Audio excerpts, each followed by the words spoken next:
America has no shortage of ghost towns. Drive across the Midwest, and you'll find broken barns, cracked sidewalks, and gas stations with signs that haven't lit in decades. But the Hollow Town is different. It isn't broken, its streets are clean, the traffic lights still change, the diner's neon still hums, curtains sway in second-story windows, radios play in empty bars, and yet, no one lives there. If you see it once, you'll see it again, because this town doesn't fade from memory, it waits for you. Welcome to Night Whispers, where forgotten places find their voice. Tonight's story is The Hollow Town, a tale of highways, silence, and a town that remembers more than it should. Dim the lights, settle in, and let's step onto its empty streets together. The Midwest Highway stretched out in front of me, like a ribbon of cracked asphalt, endless and empty. I'd been driving for hours, past cornfields, shuttered barns, and the kind of towns where the gas station doubles as a grocery store. The clock on my dashboard blinked midnight, though I knew it wasn't that late. The radio had been my only company, but even that had started to fade. One by one, the stations dissolved into static. First the country station, then the preacher, then even the endless top 40 loop. All gone, just white noise that I should have turned it off, but I didn't. Something about that hiss filled the silence in a way I couldn't. The GPS on my phone kept freezing, too. The little blue arrow stuttered, then spun, then stopped altogether. Just a gray screen. That's when I noticed the sign that it was old, green paint peeling, bolted to a wooden post by the side of the road. The kind you'd expect to see in the 1960s, not today. The letters were clear, though, Hollow Town, 3 miles. That I slowed down without meaning to. I knew this stretch of Route 36. There wasn't supposed to be anything, for 20 miles in either direction. No towns, no diners, nothing, but 3 miles ahead, I saw it. A glow on the horizon, a soft neon haze against the black sky. As I drove closer, the shape of a sign rose from the dark. A single word, flickering in red and white tubes, eat, just that, eat. A diner, standing alone at the edge of the road. Its neon buzzed faintly, steady as a heartbeat, and for the first time all night, I felt like the road wasn't empty anymore. The diner faded in my rearview mirror, its neon glow shrinking until it was just another star on the horizon. The road ahead narrowed, flanked by trees that leaned close, as if they wanted to whisper secrets through my open window. Then, the trees broke, and the town appeared. Hollow Town. Streetlights glowed on every corner, soft and golden, though no cars moved beneath them. Storefronts lined the main street, their signs polished, their windows spotless. A barber shop, a hardware store, a bakery. All perfect, all preserved, but no people. Not a single one. That I slowed, tires crunching against the clean pavement. The air smelled faintly of smoke, not fresh smoke, but the ghost of it, like a campfire long since gone cold. As I passed the bakery, the neon sign in the window buzzed to life. A glowing word, written in pink cursive, open. My chest tightened. A curtain shifted in the second-story window of the building across the street. Just a twitch, a flicker, as though someone had been standing there all along, waiting for me. I pulled over without meaning to, my hands locked on the steering wheel. The radio hissed again, that same steady static. Only this time, it wasn't just noise, there was a voice inside it, low. Drawn out. A whisper stretched thin. It said my name, once. Then again, the sound filled the car, curling around me, seeping into the seats, the glass, my skin. I turned the radio off, but the whisper didn't stop. Somewhere in Hollow Town, it was still speaking. The glow of the diner grew sharper as I turned onto the main street, its neon sign pulsing red and white, steady, patient. Eat. Just that, the command hanging in the dark. The parking lot was empty, though the lights inside burned bright. Chrome counters gleamed, bar stools lined in perfect rows, napkin dispensers polished so clean they caught the light like mirrors that I pushed the door open. The bell above it chimed, clear, sharp, as if someone had just set it. Warm air rolled out, carrying the scent of coffee, bacon, grease. The smell of a place alive, but there was no one. No cook, no waitress, no truckers hunched over pie and black coffee. Only silence, deep and humming, like the place itself was holding its breath. A jukebox in the corner clicked, its lights flickering on.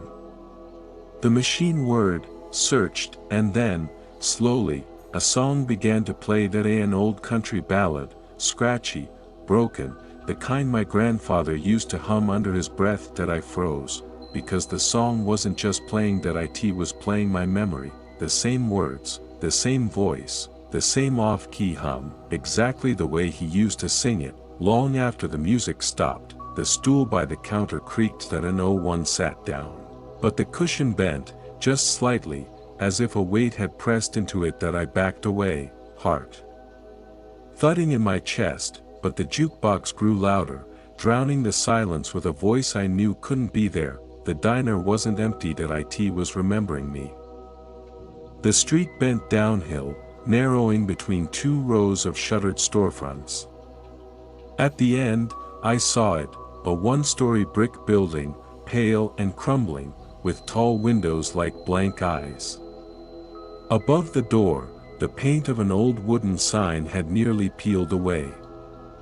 But the word beneath was still legible, school. Something about it made my stomach twist.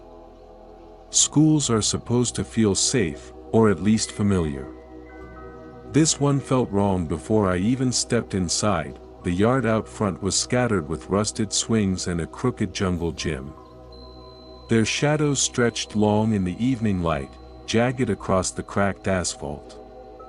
A seesaw rested at an angle, as though someone had left in the middle of play and never returned. When I pushed open the front door, the hinges groaned like they hadn't been touched in decades. The air inside was cooler, carrying a faint, chalky smell. Dust floated lazily in the dim light that filtered through broken blinds. Rows of desks sat in neat lines, each with a chair tucked perfectly beneath it. Books still lay open, pages yellowed and curling. I picked one up.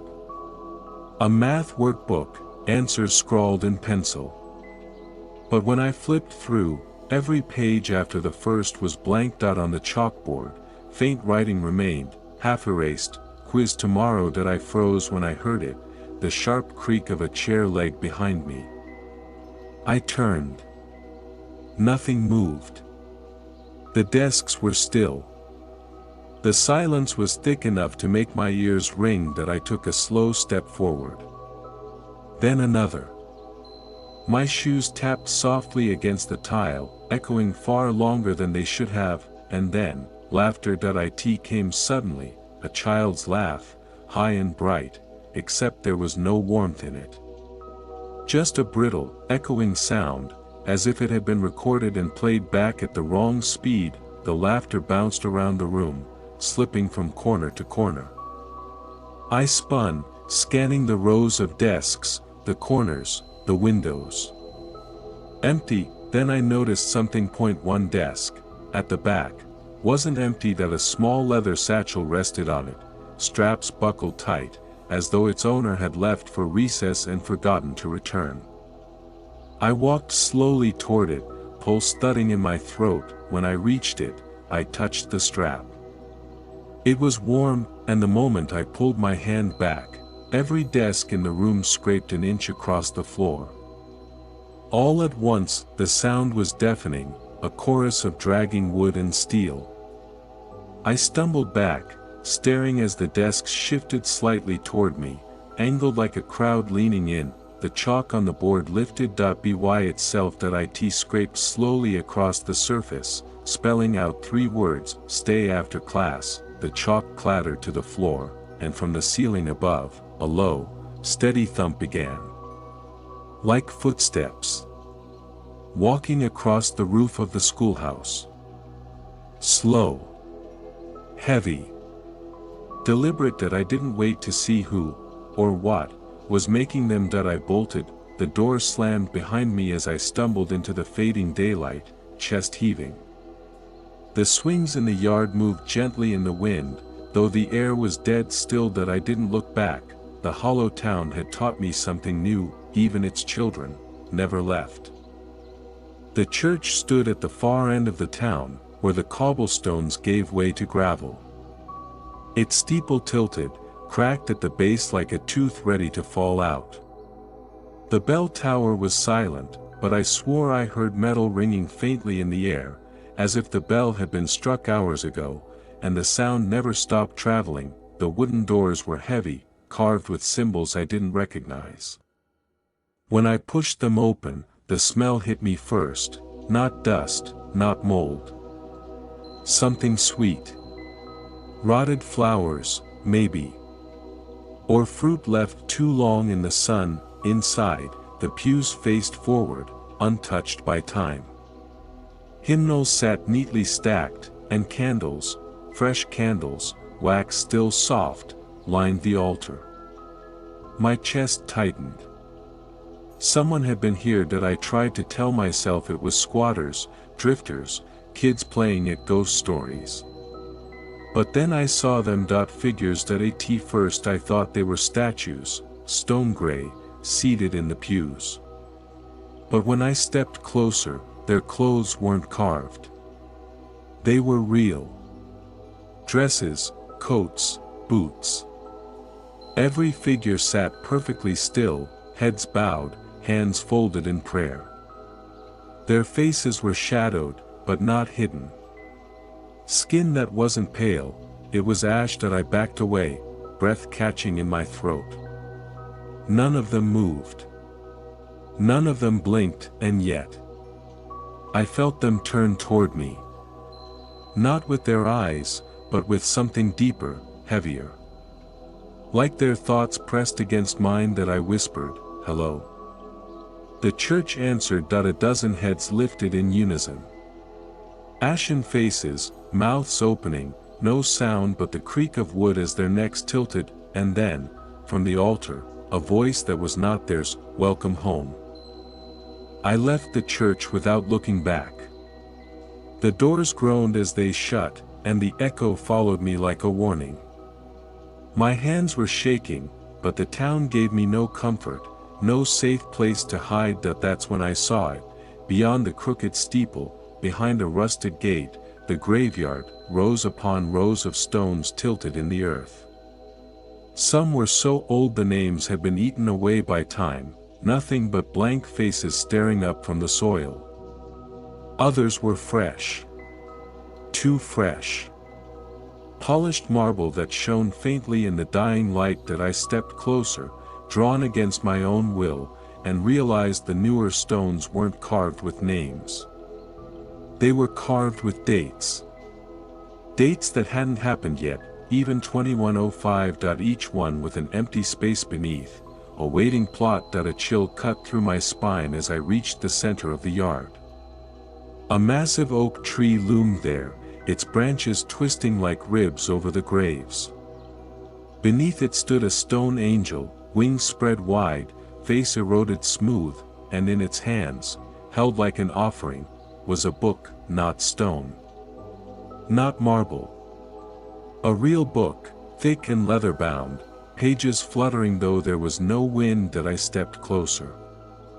My name was on the cover. I froze, not just mine.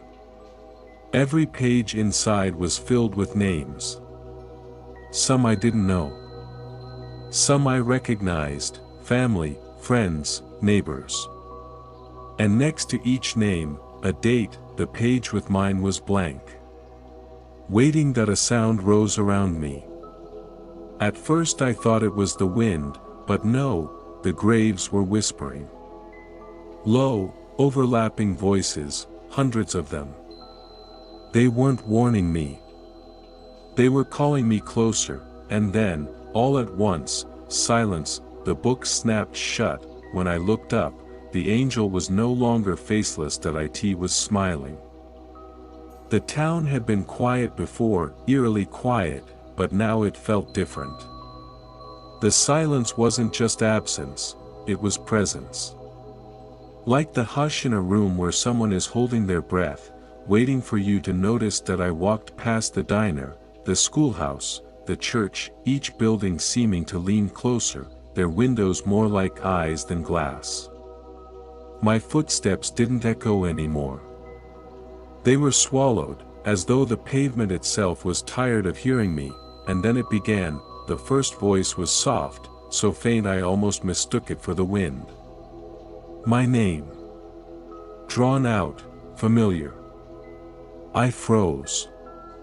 The sound had come from a storefront window, cracked and dusty, with mannequins slouched inside.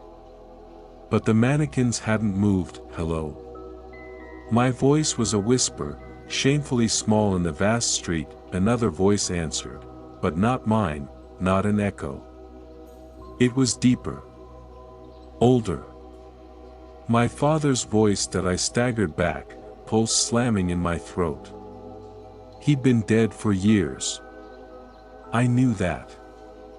And yet. You shouldn't have come here, it said, clear as if he was standing behind the glass. The mannequins inside shifted. Not all at once, not smoothly, but a subtle tilt of heads, a twitch of cloth, until every faceless form was angled toward me. That I ran, but the voices followed. Not just my father's. My mother's. Friends I hadn't spoken to in years. My own voice, overlapping, mocking, pleading. The town wasn't empty, it was full. Every boarded-up window was a mouth. Every shadow held a memory I thought I'd buried. At the corner by the courthouse, the air thickened, like wading into water. I could barely breathe. My name was everywhere now, spoken by hundreds of mouths, all different, all known. And then I saw her. Standing in the middle of the street was a woman in a white dress, hair matted, face turned away. At first I thought she was alive, that somehow, someone else had wandered here. Relief and terror twisted together. But when she lifted her head, I saw nothing but a blur where her face should have been. Like smoke had erased her features. She raised her hand, and all the voices stopped. The silence was worse. Her hand pointed to the clock tower at the center of town. Its hands were frozen at midnight, and in that silence, I understood, the town wasn't just remembering me. It was collecting me. The tower loomed over the hollow like a spine driven into the earth, tall and skeletal, its bell long gone but its face still frozen at midnight. Every road in town seemed to bend toward it, as if the place had been built to worship time itself, or the ending of it. That I didn't want to go, but the faceless woman's gesture left no choice. My legs moved before my mind caught up, each step heavier, slower, as though the town's gravity deepened. The closer I got, the door to the tower was open, yawning black. A smell drifted out, dust, rust, and something sour, like old blood. Inside, the air was thick. Wooden stairs spiraled upward, each creak like a scream swallowed by the hollow space above. I started climbing, hand trailing the cold railing. The further I went, the more the air pressed in. Halfway up, I heard the ticking. That it was faint at first, impossible. The clock outside hadn't moved in centuries, but inside, the gears whispered to life. Tick. Tick. Tick. The sound grew sharper, heavier, until it wasn't just heard, it was felt, deep in my chest, sinking with my heartbeat. Then came the whispers. Not voices this time, but words etched into the air, vibrating through the walls. They weren't English, not at first. just shapes of sound, low and grinding. But as I climbed, they shifted, bending into words I knew: stay, join, forget. At the top, the gears moved. Not smooth, not like machinery, but like bones grinding together. And behind them, shapes. Faces, hundreds of them, pressed into the turning cogs, mouths open, eyes wide, trapped mid-scream. Each face flickered in and out, like memories too painful to hold. The largest gear turned, and I saw my own reflection warped across its surface. Pale, hollow-eyed, mouth whispering words I hadn't spoken, the tower shuddered. The air grew colder. From below, footsteps echoed, not mine. The faceless woman was climbing, her presence heavier than the silence she commanded that I backed against the gears, heart hammering. The faces in the machinery opened their mouths wider. This time, I heard them. "You're already here," they whispered in unison, and for the first time, I wondered if I had ever truly entered the hollow town, or if it had always been inside me, waiting for me to arrive. The clock tower trembled as if alive, gears gnashing, faces moaning through the iron teeth. The tick-tick-tick had become thunder now, rattling my bones. I pressed myself against the cold stone wall, but there was nowhere left to go. The faceless woman appeared in the stairwell. Her dress dragged against the wood, leaving no sound, no weight, yet every step made the tower shudder. When she reached the landing, she tilted her blurred head, as if listening to something only she could hear. Then, she raised her hand toward the frozen clock face. The hands moved, they didn't sweep like a normal clock. They snapped. Midnight to 1. 1 to 2. Faster and faster, until time itself spun in a blur. My vision warped, the tower bending, the air thick with screams that weren't mine. That I stumbled forward, grabbed the railing, and looked down. The town was shifting. Streets folding into each other, houses stretching tall then crumbling like sandcastles. Every window was full of people now, faces I recognized, faces I didn't, all watching me. All waiting. The woman stepped closer. She had no face, yet somehow I knew she was smiling. The bell that hadn't existed in centuries began to toll. The sound wasn't a sound, it was a force. It cracked through my skull, rattled my ribs, bent the air around me. On the first toll, the faces in the gears screamed. On the second, the ground below split open, streets vanishing into black. On the third, I realized the truth: the hollow town wasn't a place you found. It was a place that found you. I thought of the sign at the edge of town, the one so weathered I could barely read it. For the first time, I understood what it said: "Welcome home." The bell tolled again, and the faceless woman reached for me. Her hand was cold mist and burning iron all at once. "Stay," she whispered, though she had no mouth. "You already have." I tried to scream, to fight, but the sound was stolen before it left my throat. My body wasn't heavy anymore. It was hollow. The final toll echoed, endless, filling the world, and when it faded, the hollow town was quiet again, waiting for the next traveler.